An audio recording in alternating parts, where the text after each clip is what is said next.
सभी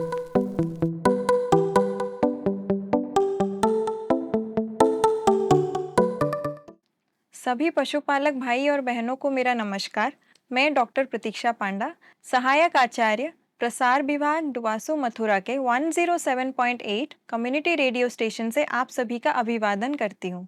आज के हमारे चर्चा का विषय है बड़े पशुओं में सींग का कैंसर यानी कि कर्क रोग, जिसे हम अंग्रेजी में हॉर्न कैंसर भी कहते हैं। जैसा कि आप सब जानते हैं, सींग पशु के शरीर का एक महत्वपूर्ण अंग है। ये पशु की सुंदरता तो बढ़ाता ही है, साथ ही कुछ नस्ल के पशु जैसे कि मुर्रा, नागपुरी व खिलाड़ी बैल अपने सींग की विशिष्टता के लिए जाने जाते हैं। वैसे ही सींग विभिन्न प्रकारों के चोटों और बीमारियों के लिए भी बहुत संवेदनशील होते हैं। इनमें सींग का कैंसर एक महत्वपूर्ण बीमारी है। इसके बारे में विस्तृत रूप में चर्चा करने के लिए आज हमारे साथ उपस्थित हैं डॉक्टर प्रभा शर्मा। आप शल्य चिकित्सा एवं विकिरण विभाग दुवासू मथुरा में सहायक आचार्य के पद पर कार्यरत हैं। बहुत बहुत स्वागत है डॉक्टर प्रभा आज के हमारे इस चर्चा में। सर्वप्रथम डॉक्टर प्रभा, हम आपसे ये जानना चाहेंगे कि ये सींग का कैंसर होता क्या है और ये किन पशुओं में ज्यादा देखने को मिलता है। धन्यवाद मैम। मैम, सींग का कैंसर या कर्क रोग विशेषतः एक प्रकार का त्वचा का कैंसर है, जिसे अंग्रेजी में हम स्क्वैमस सेल कार्सिनोमा भी कहते हैं। यह विशेषतः सींग के आधार पर विकसित होता है, जिसमें आंख और सींग के बीच का जो क्षेत्र है वह महत्वपूर्ण है। यह रोग धीरे-धीरे आगे बढ़ता है और अगर सही समय पर इलाज ना हो तो यह रोग आसपास की हड्डियों में, आँखों में, यहाँ तक कि मस्तिष्क तक भी फैल सकता है। जहाँ तक हम बात करें कि किन पशुओं में यह ज़्यादा देखने को मिलता है, तो ऐसा देखा गया है कि गाय व भैंस की तुलना में बैलों में यह रोग अधिक देखने को मिलता है और उनमें भी 7 से 10 वर्ष के आयु के जो पशु हैं, वह मुख्य हैं। ऐसा भी देखा गया है कि जितने भी हल्के रंग के जानवर हैं, उनमें भी यह रोग ज़्यादा देखने को मिलता है।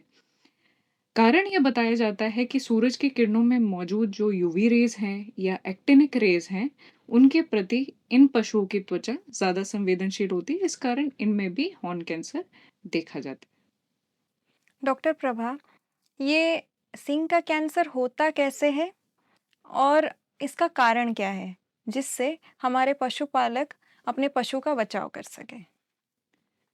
मैम, जो हॉर्न कैंसर या सींग का कैंसर है, ये कैसे विकसित होता है या कैसे होता है, इसकी स्पष्ट जानकारी तो अभी तक स्पष्ट नहीं है। लेकिन हाँ, कुछ कारण हैं जिनसे आपका पशु इस रोग से अधिक प्रभावित हो सकता है। जैसा कि हमने बात की कि इसमें जन्मजात और अर्जित दोनों ही कारण हो सकते हैं। जन्मजात में जितने भी हल्के रंग के जानवर हैं, वो तो इससे प्रभावित होते ही हैं। अर्जित कारणों की जब हम बात करते हैं, तो सर्वप्रथम कारण है रंगों का प्रयोग। जैसा कि हम देखते हैं मैम कि कई सारे त्योहारों पे या पशु को जब भी बेचना होता है, तो उनको आकर्षक दिखाने के लिए विभिन्न प्रकार के रंगों से सींगों की रंगाई की जाती है। और इन रंगों में मौजूद जितने रसायन व केमिकल्स होते हैं, इनका असर हॉर्न कैंसर को जन्म दे सकता है। साथ ही हमारे पशुपालक भाई और बहन ज़्यादातर बैलों को विशेषतः सींग के आधार पर रस्सी बांध कर रखते हैं, जिससे लगातार घर्षण पैदा होता है। यही घर्षण सींग के आधार को जलन पैदा करता है, जहाँ वहाँ मौजूद कोशिकाएँ हैं, उनका प्रसार एक्टिव रूप से होता है और ये भी हॉर्न कैंसर में बदल सकता है। साथ ही कई बार ऐसा होता है कि पशु आवेश में आकर दूसरे पशुओं पर आक्रमण करते हैं, जिससे सींग के हिलने का या टूटने का खतरा बढ़ जाता है। अगर पशुपालक भाई और बहन इस स्थिति को नज़रअंदाज कर देते हैं, तो यही जगह गंदगी या संक्रमण फैलने लगता है और ये अंततः कैंसर का रूप ले लेता है। तो रंगों का प्रयोग, लगातार घर्षण व चोट या आघात हॉर्न कैंसर के प्रमुख कारण हैं। ये तो हो गई कारणों की बात। आप कुछ लक्षणों के बारे में भी बता दीजिए, जिससे देखकर हमारे पशुपालक शुरुआती अवस्था में ही पहचान पाए कि उनका पशु हॉर्न कैंसर से पीड़ित है। ये बहुत अच्छा प्रश्न है मैम कि इस रोग को प्राथमिक अवस्था में कैसे पहचाना जाए? क्योंकि यह जो अ, बात है ये बहुत ज़्यादा महत्वपूर्ण है, क्योंकि आगे चलकर यह इस रोग की गंभीरता काफ़ी बढ़ जाती है। लक्षणों की जहाँ हम बात करते हैं, तो प्राथमिक अवस्था में जो पशु है, वो अपना सिर कठोर वस्तु से लगाता है। चूँकि सींग के आधार पर खुजली होती है, जलन होती है, तो पशु दीवार से अपना सर रगड़ता है। ज़्यादातर मामलों में हमने यही देखा है कि एक बार में एक ही सींग प्रभावित होता है और जो भी प्रभावित सींग की जो भी दिशा है, उस दिशा में पशु सर झुकाकर रखता है। जो सींग का आधार है, अगर हम उसको छूकर देखें तो वो गरम, नरम व अगर उसे छुएँगे तो पशु को काफ़ी पीड़ा होती है। धीरे-धीरे सींग के आधार पर घाव बनना शुरू हो जाता है जिसमें से दुर्गंध आने लगती है।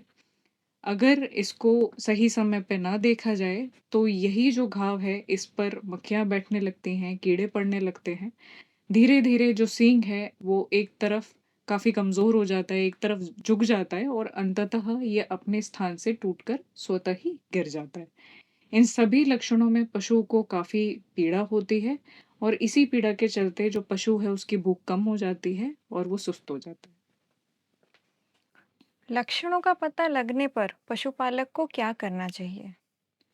हम लक्षणों का एक बार पता लग जाने पर अगर पशुपालक को संदेह है कि उसके पशु को हॉर्न कैंसर है, तो उन्हें त्वरित ही अपने नज़दीकी पशु चिकित्सालय जाना चाहिए और अपने पशु चिकित्सक से संपर्क करना चाहिए। जो पशु चिकित्सक हैं, वो मुख्यतः इस रोग को देखकर ही इसका पता लगा लेते हैं। हॉर्न कैंसर में जो प्रभावित सींग है, उसको निकलवाना ही सर्जरी के माध्यम से हॉर्न कैंसर का सफल उपाय है। इसमें पशु चिकित्सक आपसे यानी पशुपालक से सहमति पत्र पर हस्ताक्षर करवाएँगे। उसके बाद जो भी क्षेत्र है प्रभावित, उसके आसपास के क्षेत्र को सुन कर सर्जरी या ऑपरेशन के माध्यम से सींग को अपनी जगह से हटा देंगे। जैसा कि आपने बताया कि इस रोग का एक ही उपचार है, वो है ऑपरेशन। ऑपरेशन कराने के बाद कौन-कौन से बात का ध्यान रखना चाहिए? ऑपरेशन या सर्जरी के बाद जो भी हमने चमड़ी पर टाँके लगाए हैं, बहुत ज़्यादा आवश्यक है कि नियमित रूप से उस जगह की बीटाडीन से सफाई व पट्टी करें।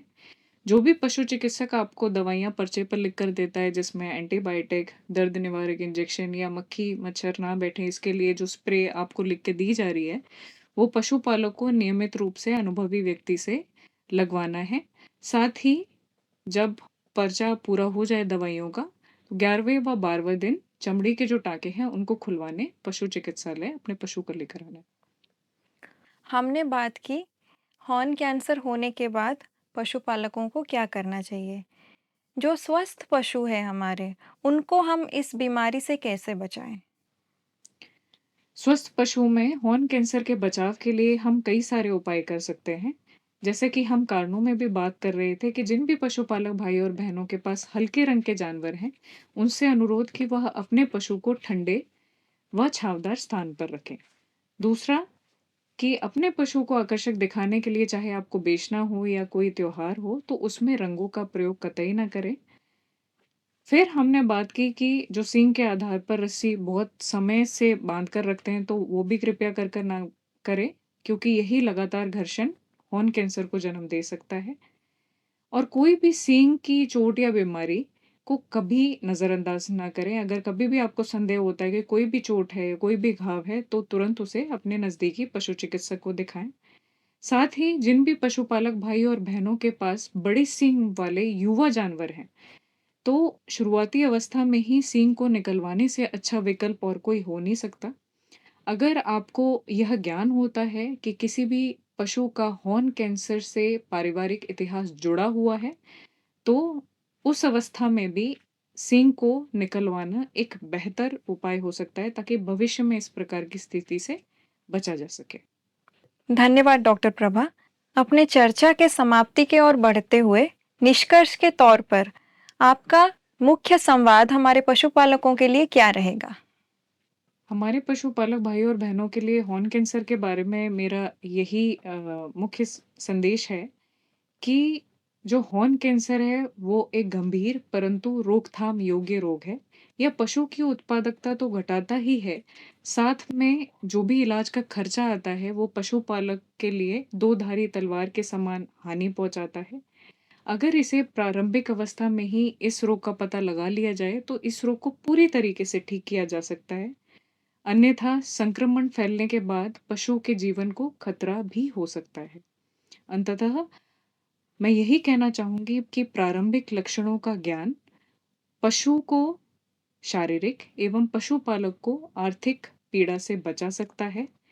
जागरूकता, स्वच्छता और समयकालिक उपचार ही हॉर्न कैंसर से बचाव के प्रमुख उपाय हैं। बहुत-बहुत धन्यवाद डॉक्टर प्रभा।